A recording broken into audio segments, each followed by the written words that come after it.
تو یقین فرمائیں کہ میرے بچپن نے مجھے کچھ نہیں دیا، نہ تعلیم دی، نہ تہذیب دی، نہ تکریم دی، نہ تہذیب دی، کچھ کسی چیز سے میرا کوئی علاقہ نہیں رہا۔ اس زمین کے متعلق میں کیا عرض کروں آپ سے، کیسے کیسے انسان وہاں پہ آسودہ خاک ہیں، کیسے کیسے فقیروں اور درویشوں نے اپنے سر بلند کیے، حق کے نعرے لگائے، کیا کچھ کیا۔ یوں ہی قاجار سرکار کی وہ گاڑی نہیں آئی جو میں نے پتہ نہیں کیا ہو گیا، وہ کبوتروں کے کچھ پیڑ خراب تھے تو وہ کبوتروں سے پہلے کچھ بیٹیں نیچے گر گئیں کبوتروں کی، تو وہ گاڑی کے کبوتر تو نہ گرے لیکن بیٹیں گر۔ شکایت ہے مجھے یا رب خداوندان مکتب سے، میں نے سارے اپنے 6 بچوں کو 15 16 سال کی عمر میں بیاہ دیا تھا۔ میرے سارے بچے دادے بنے ہوئے۔ کیا جی، یہ جتنے آپ کے پاس بچے بیٹھے ہوئے ہیں یہاں پہ، یہ سب لنگر چلاتے ہیں اور اپنی اپنی سطح پہ لنگر چلاتے ہیں، اور کوئی بھی بچہ ایسا نہیں جو غریب ہو۔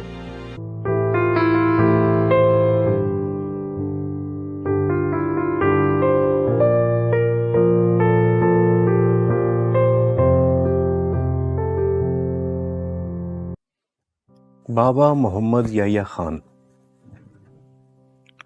سب اس نام سے واقف ہیں۔ چلی کہانی آج سب سے پہلے محمد یحییٰ خان سے ملنا چاہتی ہے۔ کون ہے محمد یحییٰ خان؟ بسم اللہ الرحمن الرحیم۔ سب سے پہلے میں آپ کا شکریہ ادا کرتا ہوں، آپ تشریف لائے، جبکہ مجھے آپ کے ہاں پہنچنا چاہیے تھا۔ آپ کی محبت اور بڑا پن ہے کہ مجھ جیسے حقیر انسان کو آپ نے اپنی توجہ کا مرکز بنایا ہے۔ ایکچولی سچی بات تو یہ ہے شاہ جی کہ میں اس اہل نہیں ہوں کہ میری زندگی کے بارے میں کچھ کوئی قرید مرید کرے، تو وہی بات ہے کہ خاک کے ڈھیر میں شعلہ ہے نہ چنگاری ہے، کوئی ایسی بات نہیں ہے۔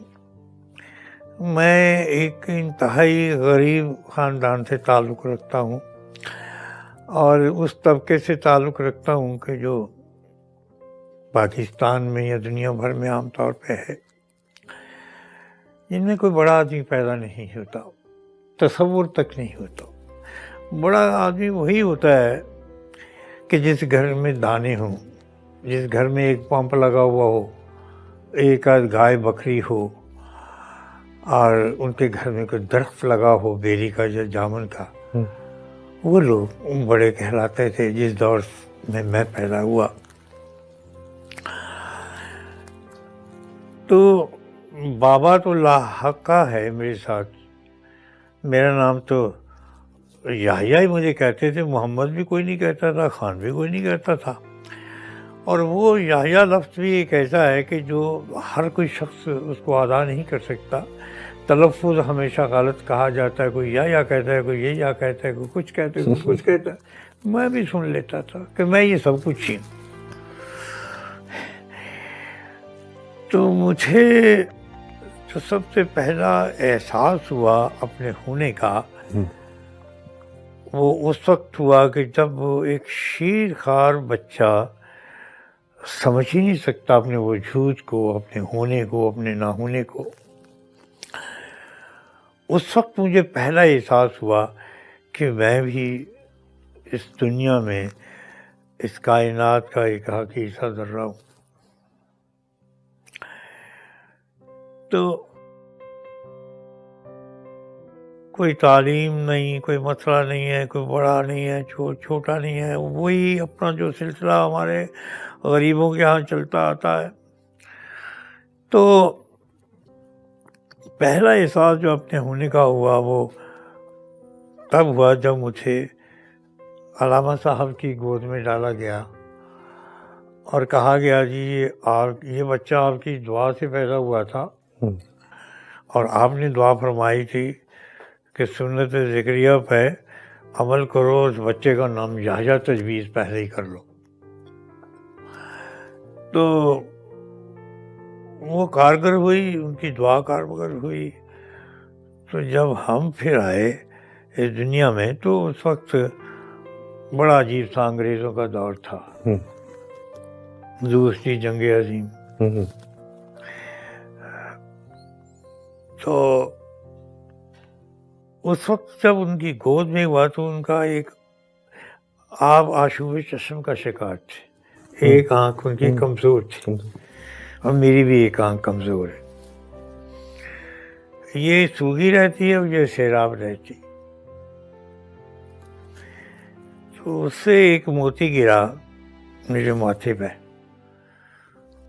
اور میری دونوں بھووں کے درمیان سے گزرتا ہوا ناک کے اوپر ایک مختصر سا سفر کرتا ہوا اور میرے ہونٹوں پہ آ کے وہ ختم ہو گیا. وہیں سے مجھے احساس ہوا کہ اللہ سبحانہ وتعالیٰ نے مجھے کسی کے لیے.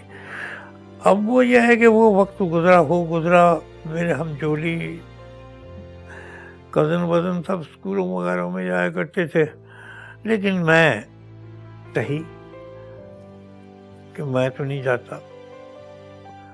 وہ یہ ہے کہ مجھے اٹریکٹ نہیں کرتا تھا سلسلہ. وہ یہ ہے کہ میں سمجھتا تھا میں یہاں پہ کیا حاصل کروں گا.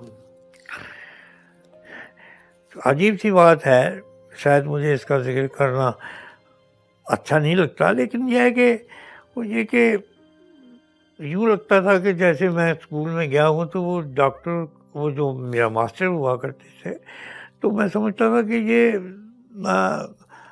شاید میرے لیے ان کے پاس کچھ نہیں ہے، دوسروں کے لیے ہے. کوئی سوال پوچھتے تھے میں جواب دے دیتا تھا، میں محابہ تھا سیدھا سا کھڑک کر کے. وہ چلے جاتے تھے، میں بلیک بورڈ پہ پینسل لے کے، وہ اپنا چاک لے کے، تو میں خطاطی کیا کرتا تھا. تو وہ آگے پوچھتے تھے یہ کس نے لکھا ہے، کون لکھتا ہے، اعراب کے ساتھ سب سیکھا کچھ نہیں. تو معلوم یہ ہوا کہ مجھے اللہ سبحانہ تعالیٰ نے کچھ نعمتیں دے کے بھیجا، اور میرے مرشد، روحانی مرشد حضرت علامہ اقبال رحمۃ اللہ علیہ کی محبت تھی، ان کی توجہ تھی، ان کا مشورہ تھا، ان کی دعا تھی. والد صاحب ان کے ساتھ ان کے ہمجولی تھے، ایک ہی جگہ پہ رہتے تھے. تو یہ سارے سلسلے. تو پھر میں اسکول کالج یا مدرسے نہیں گیا. اگر گیا بھی ہوں تو یا تو وہ اپنا بری طرح انہوں نے نکال دیا، یا میں نے چوری کرتا ہوا پکڑا گیا کسی کی. وہ زیادہ تر یہ تھا کہ دباتیں اور کتابیں اور تختیاں چرا لیا کرتے تھے. پیسے 2 پیسے کی بات ہوا کرتی تھی، اسے پکوڑے وکوڑے کھا. تو یقین فرمائیں کہ میرے بچپن نے مجھے کچھ نہیں دیا، نہ تعلیم دی، نہ تہذیب دی، نہ تکریم دی، نہ تہذیب دی. کسی چیز سے میرا کوئی علاقہ نہیں رہا. البتہ یہ کہ برائیاں بہت سی سیکھیں، بے شمار قسم کی غلط حرکتیں، آوارہ گردیاں، مار کٹائیاں، سر پھٹاول، چوری چکاریاں. تو یہ ساری چیزیں میری زندگی کا احساسہ تھیں، اور مجھے آج محسوس ہو رہا ہے کہ مجھے ان کا سب کا پراشچت کرنا پڑتا ہے اور بھگتان کرنا پڑتا ہے شاید. تو یہ میرا بچپن ہے. تو اسی بچے کا نام آج بابا لگ گیا تھا، اور میں تعجب محسوس کرتا ہوں اس بات میں کہ خدا جانے. پھر مجھے ایک سبق، یہ ایک چیز ملی جو میری زندگی کا لاحقہ بن گئی، جو میری زندگی کا مقصد بن گئی، اور جس میری زندگی کا وجود بن گئی، اور وہ اس کا لاجک بن گئی. وہ چیز یہ کہ برائی میں سے اچھائی نکلے تو مہان اچھائی ہوتی ہے، اور اچھائی سے برائی نکلے تو بہت بڑی وہ برائی ہوتی ہے. تو یہ چیز جب مجھے ملی تو یہ آج مجھے احساس ہوا کہ اچھا ہوا میرا بچپن ایسا ہی تھا. میں نے اپنے میرا استاد بھی بچپن ہی تھا، کیونکہ میں اسکول تو پڑھا نہیں.